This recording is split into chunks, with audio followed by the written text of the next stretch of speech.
നരേന്ദ്രമോദിയും ബി.ജെ.പിയും ഈ ലോക്സഭാ തിരഞ്ഞെടുപ്പിനെ നേരിട്ടത് മോദിയുടെ ഗ്യാരണ്ടി എന്നാണ്. അതിനു പകരം ഗ്യാരണ്ടിയുമായി അരവിന്ദ് കെജ്രിവാൾ. മോദി ഇതുവരെ ചെയ്യും എന്ന് പറഞ്ഞ് ഒന്നും ചെയ്തിട്ടില്ല എന്നും ഏത് ഗ്യാരണ്ടി വിശ്വാസത്തിലെടുക്കണമെന്ന് ജനങ്ങൾക്ക് അവകാശമുണ്ട് എന്നും കെജ്രിവാൾ വാർത്താ സമ്മേളനത്തിൽ കൂട്ടിച്ചേർത്തു. എംപിയുടെ ആദ്യ ഗ്യാരണ്ടി 24 മണിക്കൂറും രാജ്യത്ത് വൈദ്യുതി ഉറപ്പുവരുത്തുക എന്നതാണ്.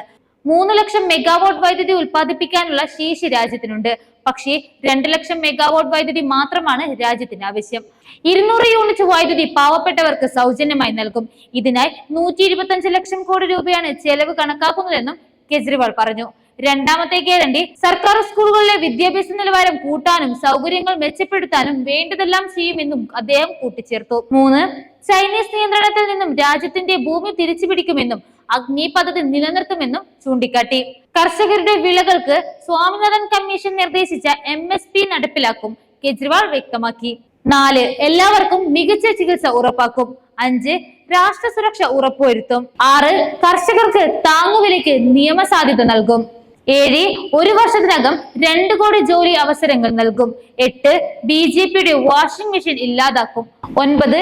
അഴിമതി കേസിൽ കൃത്യമായ അന്വേഷണം നടത്തി നടപടികൾ സ്വീകരിക്കും. 10. വ്യാപാരികൾക്ക് അനുകൂല വ്യവസ്ഥ നിർമ്മിക്കും. ചുവപ്പ് നട ഒഴിവാക്കും.